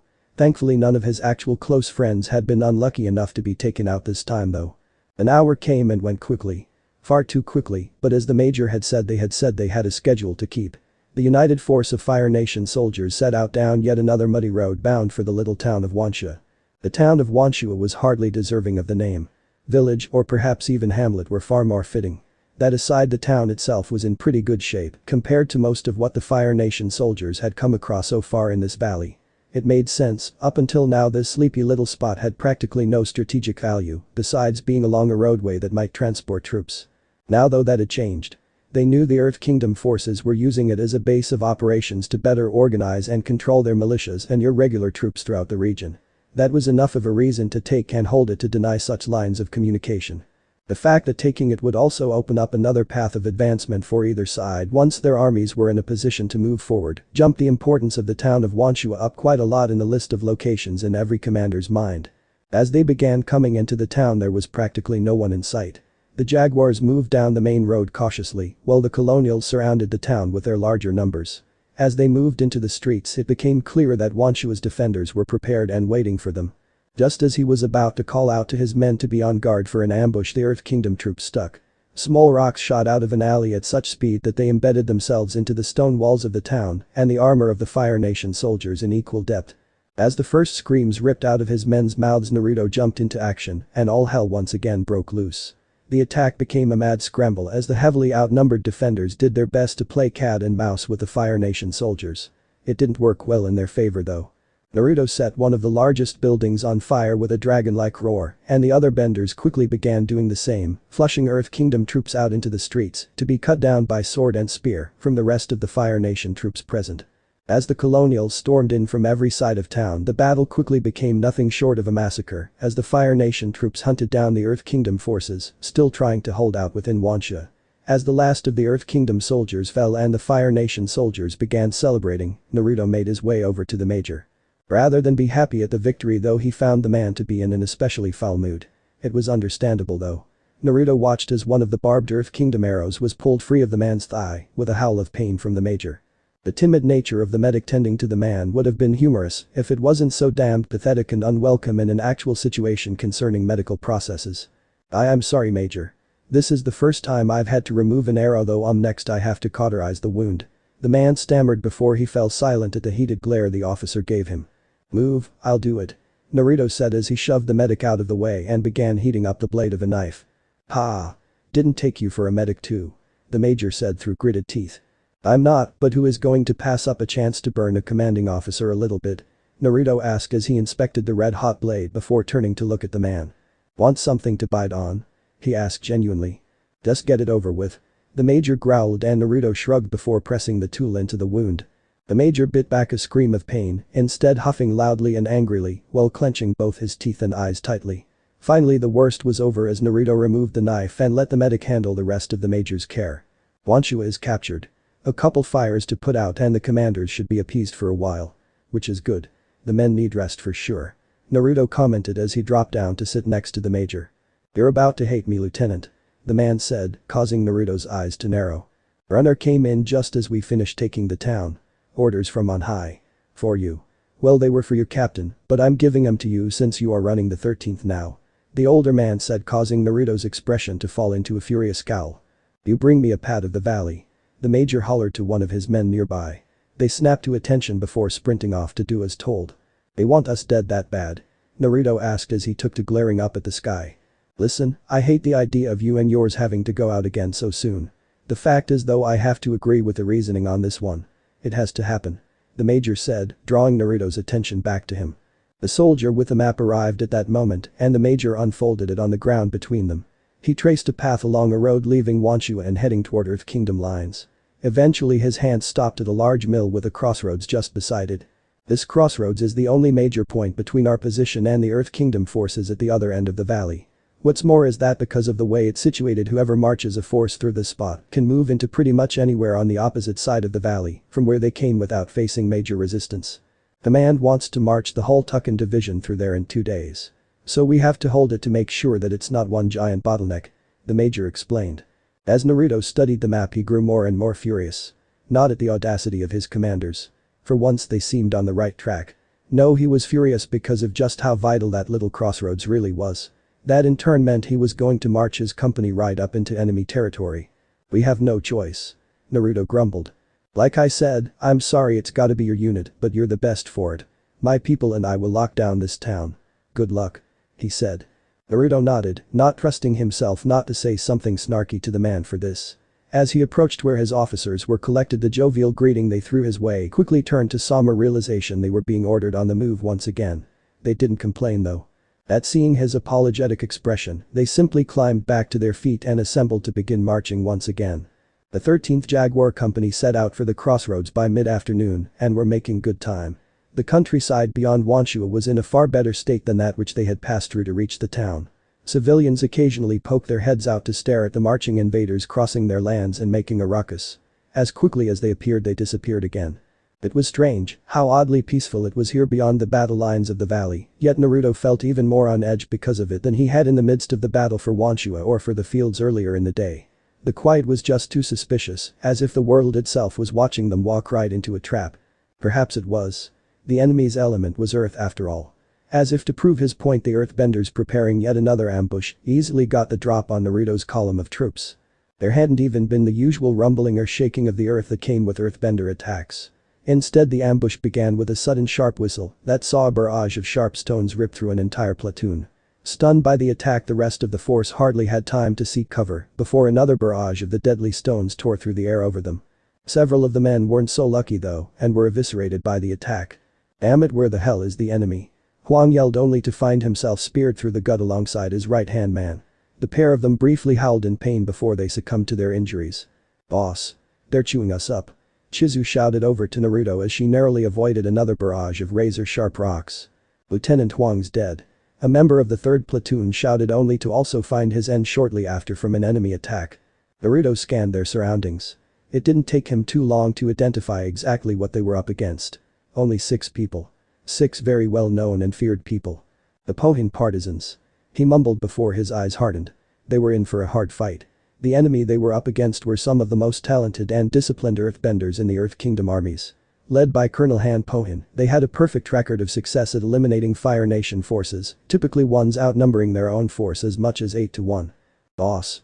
Chizu asked as she glanced his way. The typically rough and beefy woman was at a loss on what to do. "Shit. No choice but to attack. Charge them. Everyone move." Naruto roared as he bolted to his feet and sprinted toward the enemy. He felt a small cut along his right arm open up as another barrage of stones slammed into his company. Soldiers screamed and died in agony while their comrades rushed past them. A mixture of blind bloodlust and terror pushed them forward. Nowhere to run but forward, the Fire Nation soldiers set upon the partisans as quickly as they could. The 6 earthbenders slaughtered droves of his troops before his eyes, pushing Naruto closer and closer to his edge as he watched his men, his responsibilities, collapse dead at the hands of the Earth Kingdom fighters. The Fire Nation troops had the numbers though, and it seemed that finally the Pohin partisans had grown too arrogant with success to properly prepare for their enemy. Most forces would have attempted to retreat under such a sudden and devastating opening attack. That would have made Naruto and his troops even easier pickings for the earthbenders. Naruto and the Jaguars had a different experience with the war than most units though. They had been the sacrificial unit time and again during their entire campaign against the Earth Kingdom. They had never had the option to outright flee in battle. Their only response was to die fighting. It didn't take long. Naruto smiled as he saw Mulan personally remove the head of Colonel Pohin herself with her giant sword. The fight had been devastating though. Naruto's company was in pieces. A trail of corpses from the road to the dugout that the enemy had been using showed just how bad their losses were. "Mulan, where is Shizu?" Naruto asked, getting a sad frown from his now second in command. "I see." Naruto all but whispered out. After running a bloody hand through his hair, staining its already dirty locks with red. So began the reorganization of his unit. Nearly all of the 4th platoon had been wiped out, but the 2nd and 3rd platoons each had enough troops remaining between them for Naruto to not only replenish his platoon's ranks, but also set up a detail under one of Chizu's sergeants. They would recover the fallen Fire Nation troops and return the wounded to Wanshua for aid. Naruto himself would lead the new 1st platoon onto the crossroads to secure it for the next couple of days. As long as everything went according to plan. The two groups parted ways. There was no time for mourning at the moment. Who knew what other enemies awaited them further ahead? They needed to reach the crossroads by nightfall or risk an even worse ambush than the one they had just suffered. As the exhausted troops came into the crossroads just before dusk, they found the area deserted. The old mill beside the road was in disrepair and had clearly been abandoned long ago. It seemed the building itself had at one point been a supply depot for the Earth Kingdom forces in the region, but as they had been gradually pushed back, they had abandoned the location. "Alright. Check out the building and get comfortable. Looks like those cowards turned tail and ran when we took Wanshua," Naruto said, getting a cheer from his men. The platoon settled in for the night. While Akio led a squad out to keep watch, the rest dug some defenses, but primarily focused on making camp. Lower and lower the sun sank until it was beginning to fall behind the hills to the west. Naruto had settled in and was enjoying his first warm meal in weeks, only to frown as he saw Akio and his men rushing back to them. Jolting to his feet, he met the man at the edge of their makeshift campsite. He had been fighting alongside Akio for a year now and never had seen the man so out of sorts or worried. It filled his entire being with dread at the thought of whatever news he had. An entire army, Naruto. The Earth Kingdom is sending an entire army this way. He managed to get out between gasps for air. The men around them easily heard his words and began mumbling worriedly. Some even stood up as if preparing to bolt. Naruto was silent as he realized the Earth Kingdom forces had the exact same one that the Fire Nation commanders had come up with. They planned on turning the crossroads into the perfect bottleneck so that any attempt to push further would be a massacre. The landscape made it the perfect place to break the momentum of the Fire Nation division in the valley. As panic began to set into his troops at the thought of a gargantuan force bearing down on them, he realized the reverse was true as well. This was as good a spot as any to break the Earth Kingdom forces in the valley. The problem was he had a single battered platoon to do it with. Turning to look at his troops, he noticed that while they were panicked and frightened, they remained ready for his command. They were waiting for his decision on their own fates. The weight of not only his life but theirs was heavy, but it wasn't the first time he had carried that weight and he doubted it would be the last unless he did in fact die in the next few hours. That was a very real and worrying possibility. One that Naruto could do nothing about besides putting it out of his mind for the time being. Listen up. If we don't hold this spot, the damage those Tuckers will do to our fellows will be catastrophic. Not only will hundreds if not thousands of our fellow soldiers die from such a battle, but it could lead everything our company has sacrificed for in the last few days to being worth nothing. Every injury, every death, and every single second of suffering would be worthless if we just gave this spot up. Naruto began calming the group down as they listened to his voice. Now, I know you're afraid. I am too. We must do what is required of us anyway. Not for the Fire Lord or even for the Fire Nation. Just for our brothers and sister in arms. I hate myself for asking more of you than I have any right to, but I have no choice. I can't hold this crossroads alone. I will try to do just that if I must though. He continued, noticing the resolve returning to his soldiers' eyes. Will you help me? He asked, quieter. Yes. Came the reply. It was mumbled and uneven among the soldiers as if they remained unsure. Naruto narrowed his eyes at that. I asked, will you help me? Naruto bellowed out, causing the front ranks of his soldiers to jump slightly in the change of tone. I don't want any half-assed answers. Either you're with me to the end or you can tuck off back home like the cowardly bastards you'd prove yourselves to be. Yes sir. The platoon roared in response. That's better. That's the sound of the bunch of warriors I've been serving with. Naruto responded with a shout, gaining a series of approving shouts back. Now, we have a little time to get ready. First things first though, who is the youngest person here? Naruto asked. The crowd of soldiers all blinked back at their commander awkwardly while Naruto continued to stare at them. Well. That's you, Lieutenant. Mulan spoke up, causing Naruto to blink dumbly for a second before groaning. I mean beside me, damn it. He shouted, causing the men to practically shove a girl only a few months younger than Mulan forward. That's me sir. The girl snapped off a salute. It was clear she was one of the newest members of the platoon, likely a replacement since their time directly under Raiko. Alright. I want you to go back to Wanshua and get in touch with the major. Tell him we are going to likely be overrun if we don't get support. Tell him to send word to Colonel Raiko. They'll speed up the advance if the whole operation is threatened, which it will be. Hopefully they can get here and bail us out. Naruto explained. The soldier saluted again and raced off back toward the Fire Nation lines. Naruto frowned as he watched her go. Even as his troops hurried to set up defenses as best they could, Naruto doubted there would be much left for the division to support once they got here, even if they cut their advance by a day and made it sometime tomorrow. Naruto, Mulan said from beside him, drawing his attention. Yeah? He asked. The last of Akio's scouts just got back. We have until sundown before they get here at the latest. She said with worry. Alright then. He answered quietly, looking at the sun that had already sunken more than halfway past the horizon. The 8th Mountain Division marched proudly down the road toward the crossroads and then on to Wanshua.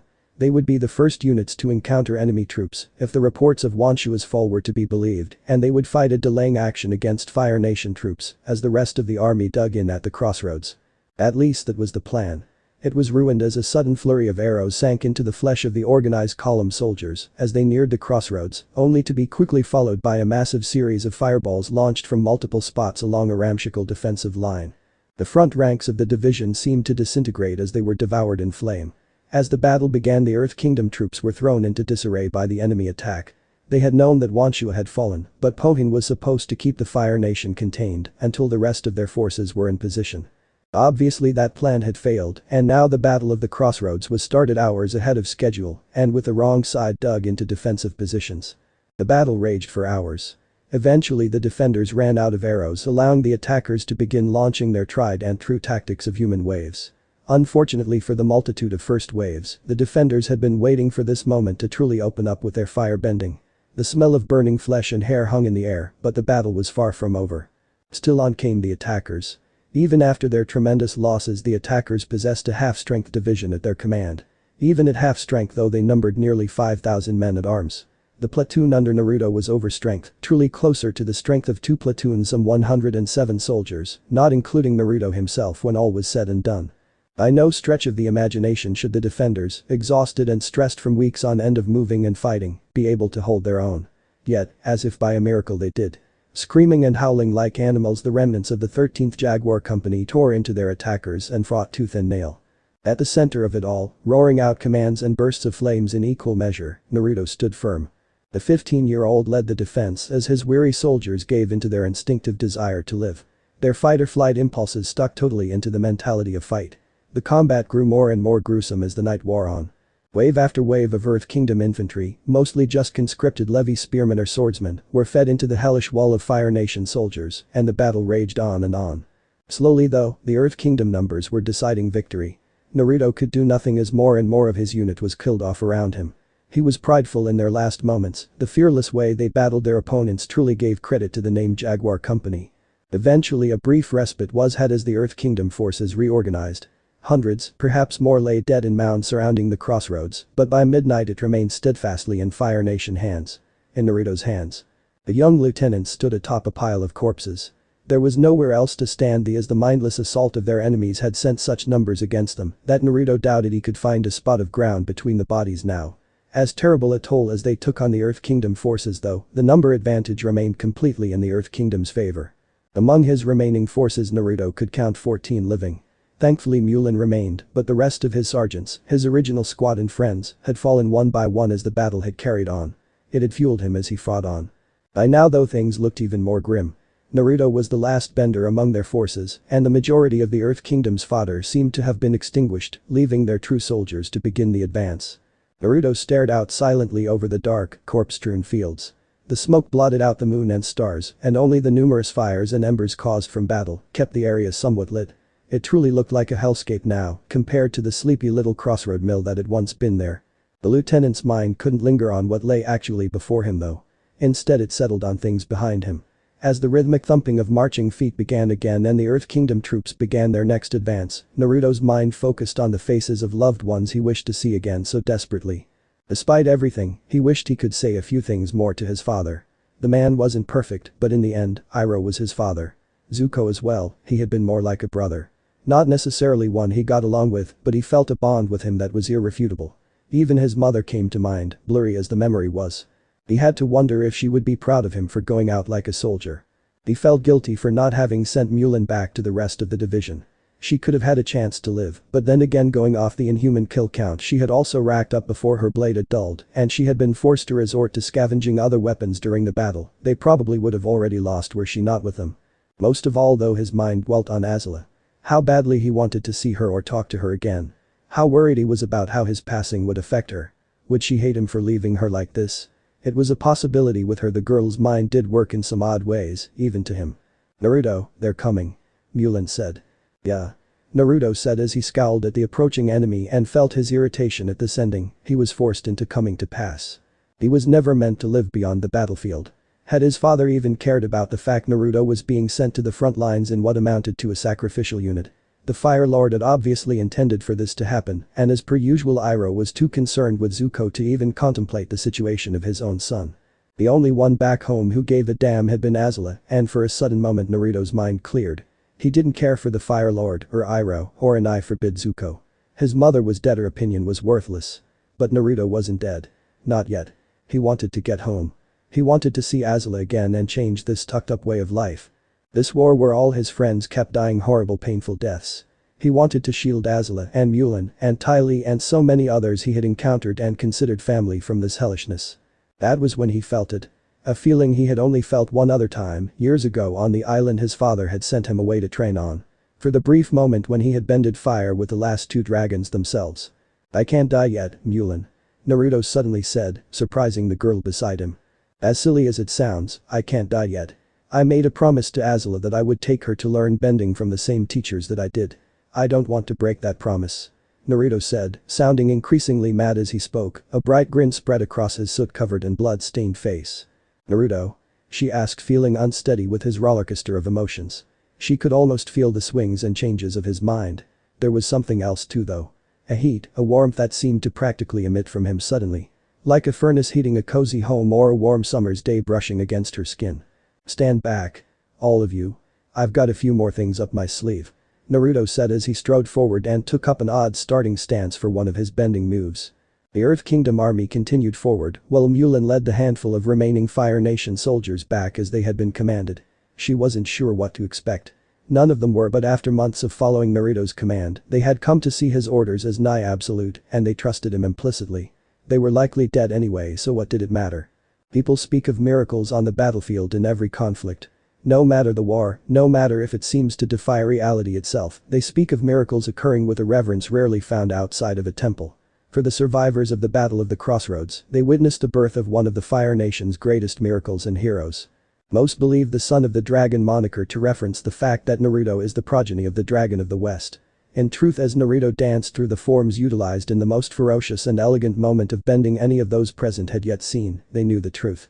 When they called Naruto the Son of the Dragon, they were referring to the God of Dragons, and I himself. Naruto didn't recall what happened after his brief mental snap. The stress and grief at never seeing his loved ones again had pushed him to do something most thought impossible, and it took its toll on his body. As he created and bent a massive curtain of flame against the screaming horde of Earth Kingdom soldiers, permanently scorching the valley evermore, all Naruto could think of was wanting to rest as he collapsed from exhaustion. End chapter. So this part ends here. If you want to see next part of this series, like the video now and share the story with your friends. Bye bye.